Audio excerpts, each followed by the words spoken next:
Next up, we have a fireside chat, really exciting conversation. We can invite our guests to come up as I'm introducing. We have Milica Ristic and Nazli Ersen, and correct me if names I need to be corrected, Millie. Millie is the founder and CEO of Milor Coaching, is that how you say? Milor. Milor Coaching, thank you for the correction.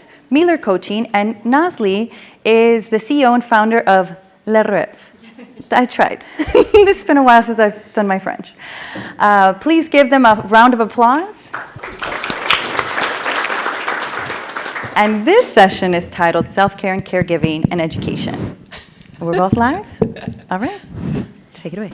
Hi, everyone. It's such a pleasure to be here in front of all of you today. And especially to share this stage with Nazli, my friend. We actually met 2 days ago. On the Zoom call, and then we clicked right away, and just the energy is amazing. This is when you do self-care, and when you're self-aware, you really recognize that type of the energies and people in the room. And again, that human love that we all have within. So, Naz. Hello. Hi. Can you please introduce yourself? I think you can do it better than me. Oh, sure. I will try. There's lots of light here, but I think I'm okay. So, hello, everyone. My name is Nazli, but most people call me Naz. And before I want to just introduce myself, what I do, I just want to just share that I've been looking for my life purpose, since 2019. And I think before 2019, I had no idea what I was doing. And since 2019, I always started to do my business, and there was just something was missing. And what was missing, it was just my soul, myself. And it was just so interesting how much that you actually have an education and you think that you do all these things, but you just cannot find yourself. And I think that was just the missing in the soul. The truth is, although our head and heart are 18 inches apart, most of us are spending our life really looking at the genuine connection about what our head claims for us to believe versus what our heart believes in. And just right into your point is that living quality life, right? It really comes from your soul. So what I do, I actually help individuals, organizations, and especially youth to see through their heart.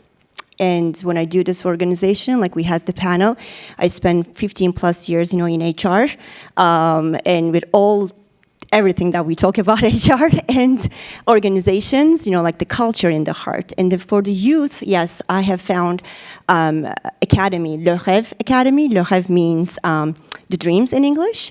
And it's the ultimate dream laboratory for all brilliant young minds out there around the world.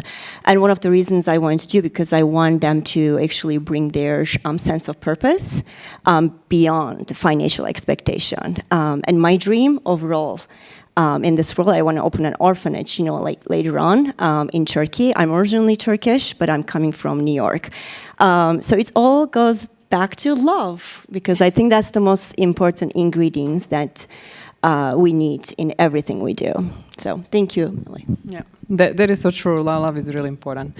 So again, I am Millie. Actually, originally, I come from Serbia, and my original name is Milica Ristic. That's how I pronounce it, but everybody knows me here as Millie. I'm founder of Milor Coaching, and Milor means my first name, 3 letters of my name, and or means light in Hebrew. So I'm not Jewish, but I love the culture and all that, and means I bring light to my clients. What I do is I work with business owners, and I work with their teams as well to really quantum leap. But on the way, I'm a mindset coach. So I do lots of work on the mindset, and I help them change their behaviors. I help them change their beliefs about themselves, their limiting beliefs that we all have, and programmed through the way how we are raised to really get to the levels where they want to go, and also to become complete. Because I know so many business owners and very successful people, and also my clients, when they come to me, they say, I'm very satisfied, but I'm not fulfilled. I'm not happy, I'm empty inside. So that's not life really that we want to live. And how I got here is through just my life journey. As I said, I'm coming from small country and very dysfunctional family. My father was alcoholic. My mother disowned me. And I moved to US young in my 20s, not speaking English. And when I discovered myself after working in a corporate world in New York City, when I discovered who I really am as human being and how I created with my mind everything where I was at that point, and how your mind is powerful, and your thoughts are powerful, your words are powerful, you're creating either if you know it or not know it, and how you can, so you update the software on your phone regularly, like every other week, but then do you upgrade your softwares, which is your mind, and how often you do it? World is changing quickly, and how, in which speed you are changing, in which speed you're changing your thoughts and your beliefs, and all around it. So yeah, that's who I am and that's what I do. So I wanted to ask you, Naz, regarding our topic, self-care in education and healthcare industry, because we were talking about it. It's very important. This is where we start, right? That's actually our educators, our kids, and also healthcare industry. It's very important that we can make a big difference in the world and heal the world, basically. So what first come to mind when you think about self-care? Thank you for asking. I was thinking about this question, and the first thing came to my mind in my teenager years, like when I was 16, 17, came to US, like you did, and without knowing English. I mean, I thought for a while that everybody's name was a dude. So I kept calling them dude. I was like, that must be easy. But then they just want me to talk more, and I was like, I don't know what you're saying. And so, I mean, there isn't anything self-care, like in that case.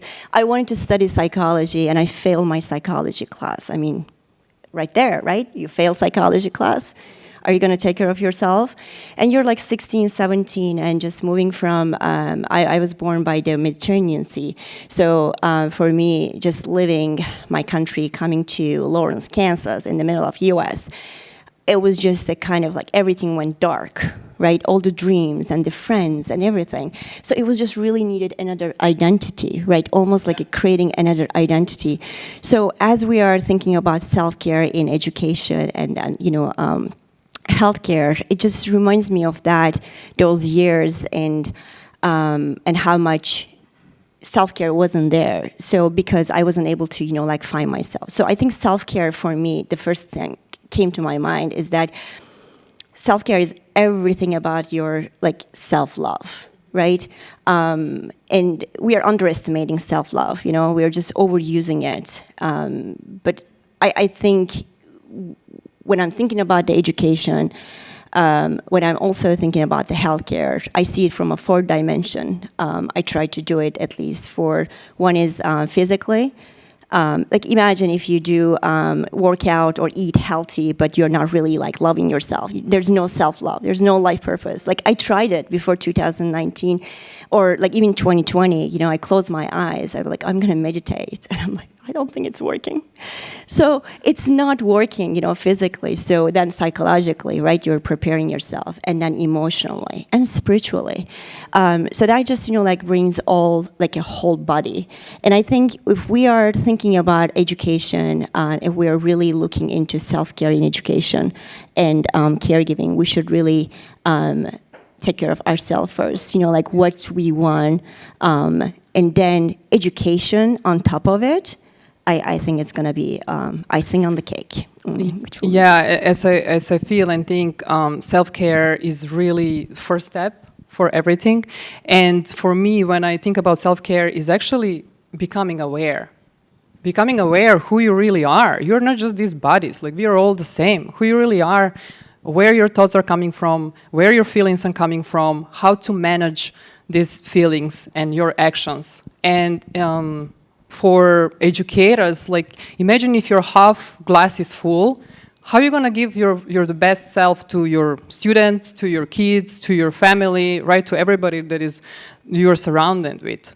You cannot. So first you want to look within and really learn how to regulate that.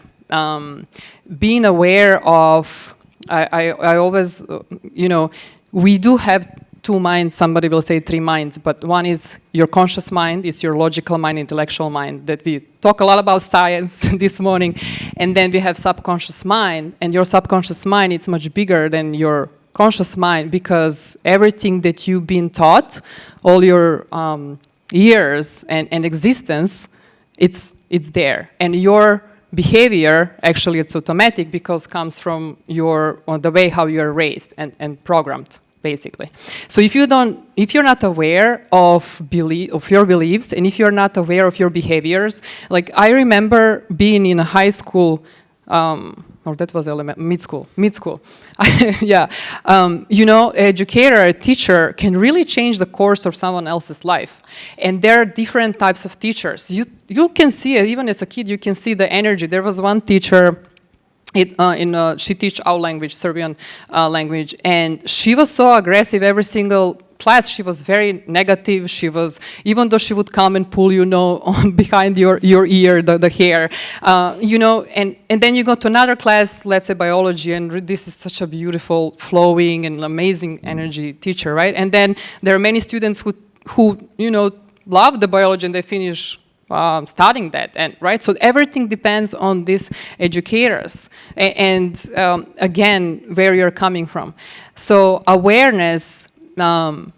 It's very important. And it's really, really important, which 97% of people live only on 5 senses in this physical world, but we have much more. It's not only what you can see, hear, taste, smell, and touch. It's also your like energy. You live in a physical body, you have intellect, but how you align these three. So when I think about self-care, is really like, as you said, Naz, it's not only about, okay, I'm taking care of my physical body and going to the gym and all that, but how about your emotional care and your mental care? What do you do about it? How do you train your mind? Like mind is also a muscle. How you think every day, and for instance, the words are your affirmations, and that's very, when you're an aware person, you really know and to recognize and how you're going to communicate. Peter, you were talking about communication. How you're going to communicate that with your kids and also students and partners and everybody. So you don't know what you don't know, and that's unconsciousness. That's why you don't want to be ignorant about it. You can be ignorant about many things, but not really your mind and owning that, how to use it. It's so interesting. You remind me of my math teacher that I really hated. But you were talking about, teachers. She made me believe that I'm very bad in math. Until I moved to New York after Kansas. I actually just found my way to New York, and I actually studied finance. You have no idea how much I cry, when I realize that I actually can understand math. So teachers just has phenomenal influences, and so that remind me of that. I'll tell you one story about, everybody knows about Thomas Edison. And I don't know if you know his story. I can say it here quickly. So Thomas Edison, his teacher, told to his mom that he's very stupid and he cannot finish the school. That's how stupid he was. So she wrote a letter and gave it to his mom. But she didn't communicate with the kid, of course, with Thomas. And then his mom, she hid this letter, and when they kicked him off from the school, like really like elementary school, and kid was devastated. And his mom said, you know what, you're that smart kid, you're so smart that you cannot go to this school.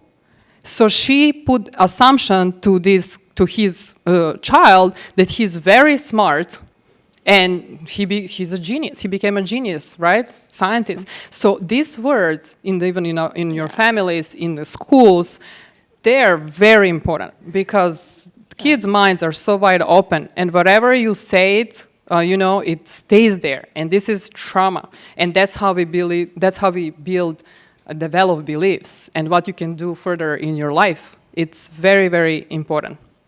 Yes, I agree with you. And when you mentioned about the limiting beliefs, it also goes with Goes that, from there, right? yeah, comes So, from there. I mean, I finished 3 universities just because, in my culture, I had to prove that I need to be successful. So it's not a self-care. It's just really like making your parents happy. I was listening, keynote speaking today, and I was in actually Dubai listening another keynote speaking. I can tell Ryan, and I forgot your name, sorry. I could tell from the way that you guys were doing, it's just you're living your life purpose. You don't need to look at anything on the screen or anything. So, and we need the self-care for educator, for young adults to understand that and feel themselves first. Before actually they care about the math or science. But Millie, why you think that self-care is very important in education especially, and also healthcare, caregiving? It is very important, as we just mentioned, all of these examples. You want to have your cup full. You want to be happy. I do know lots of people and clients who were, I would say, living in the dark. What does that mean? It means that a particular client, she was not being able to look in the mirror because she didn't like or love herself. And now, how many of you can stand in front of the mirror, and educators and like all of you, and say, oh, I love you so much? How you can love and give love to someone, in your classroom or in your family? I will connect always this with the families as well. How you can give love if you don't love yourself? And so when you're aware, you know where your frustrations are coming from. You know where your anger is coming from, or resentment, right? Did I say it right? Coming from. So you are able then to change that and shift that, and not blame the kids, and not project your anger on kids and fears on on your students. It's really, really important. And again, I had my friends from Norway recently, actually this week with me, and she has a baby, 2-year-old girl. And do you know how that repeating, it's important? Like when teacher, let's say, comes to class and says, oh, you don't know anything, or like, always criticizing something, like really, the words matters. So kids are always doing not what you tell them, but what you do. They follow you, what you're doing. And I realized this couple of days, especially spending with this little kid and with my friend, and she's coach, also very aware, whatever her mom was doing, she wanted to do the same. So really, you want to know yourself that well to pay attention on that. And also, I don't speak Norwegian at all, and the girl was repeating one word, my, for 4 days, and I learned it. So by repetition, I learned that word, which means more. So again, I would really ask all of you here in the room to really think about yourself, and like how often you say some words that you're not aware of them.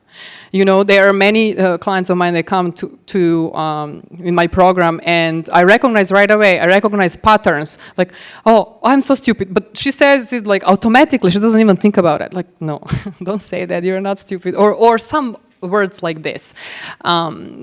Self-care. It's really, really important, especially, as I said, again, in education. And what do you think about caregiving and healthcare industry? Yes, but I just realized that we talk about love so much, but we also love AI. I don't want you to we just like thinking about love, that is the AI is going to be able to replace love, but just realize that we keep on talking about self-love and love and love. But I think for a caregiving industry, so before I actually launched my business, I was working in a startup, from an HR perspective, and also then I moved to business side. So I did work with a lot of caregivers that are actually helping their families. So it's a business, home care business, and it's actually very, very, the business grow very much during the pandemic. So in order for 19 years old to take care of, like her parents, she needs self-care. So the caregiving is just by itself. You're giving a care if you care about yourself. So just having a lot of stories, in healthcare, these conditions of getting 15 different medicine a day for loved ones, it's not something that it's not something that all of us can actually just embrace it in a way that that caregiver does. So it's very important to self-care into those 4 dimensions that I mentioned. It's not just you're really giving the medicine to your loved ones, you're actually taking care of them for lifelong quality living. I really love that. It's not about how long we live, it's just how we live and how we talk and how we live. So I think from that perspective, it's quite important, especially in the industry that I was in. You're taking care of your loved ones. Yeah. Yeah. Thank you. I can't talk I know, more, but I just talk a lot about your hero time. I love talking. So, Naz, what do you think? How we can improve this? We talk about a lot why and what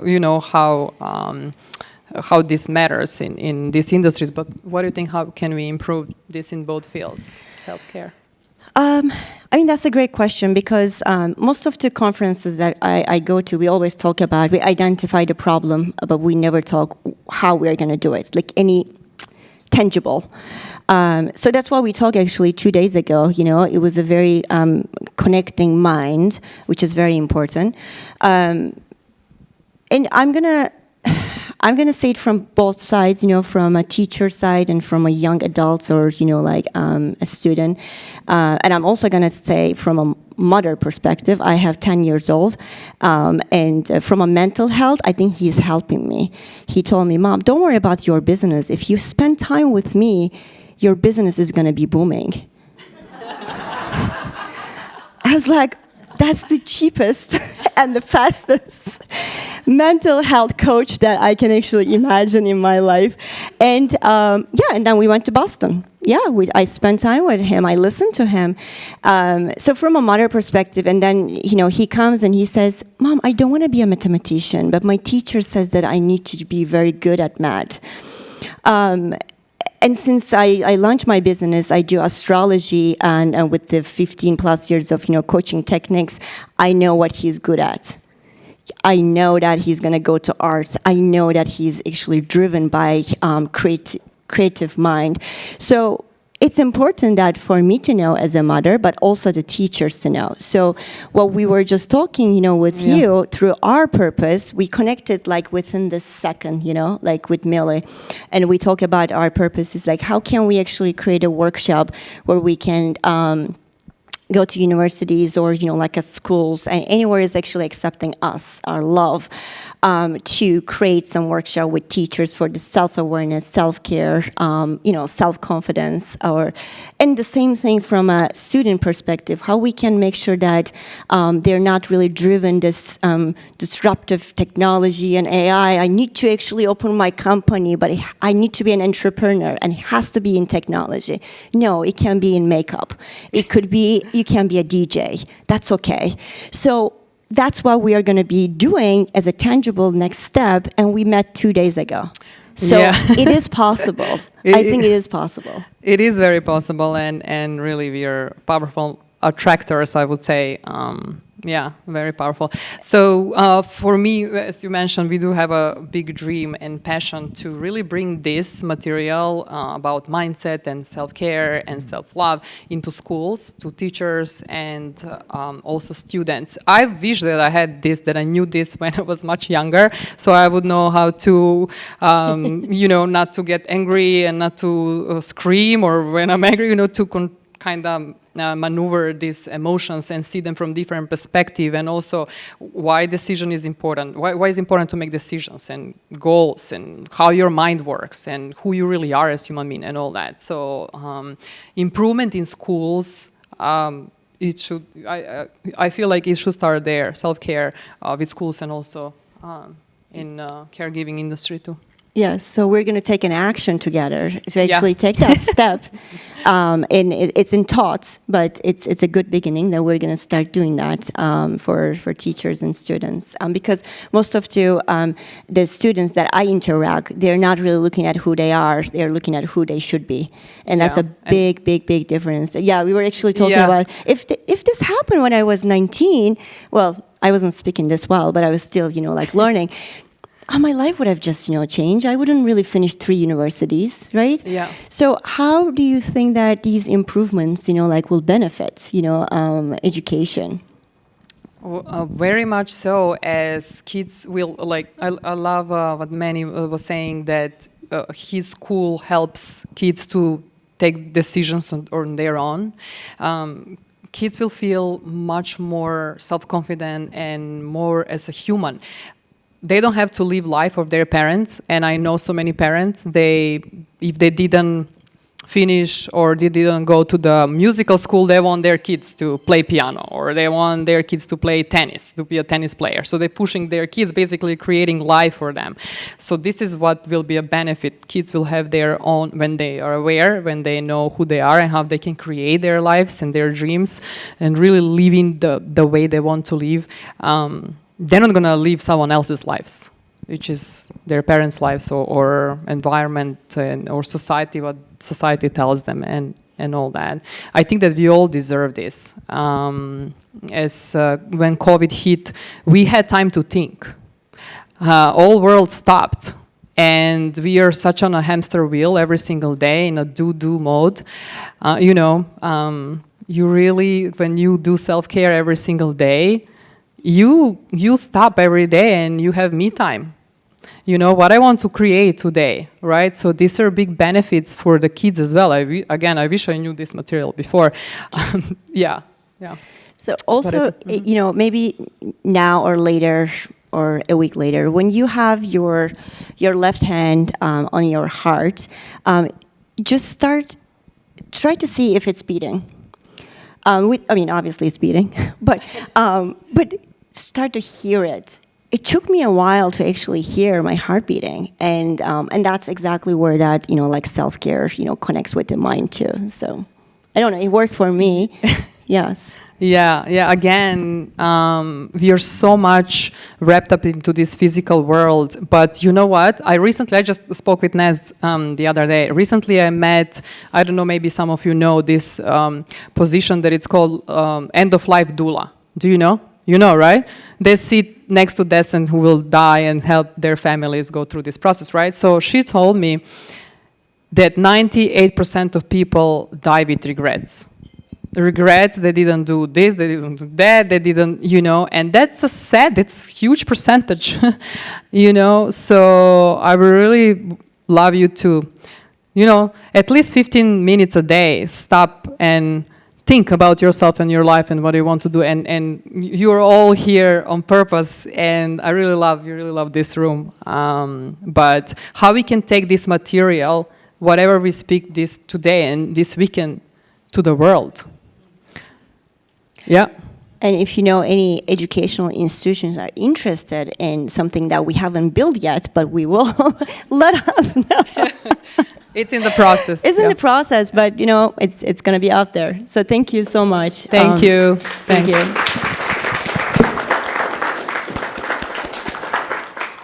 Thank you both. That was tremendously insightful, and I have a possibility that we'll be working together very soon.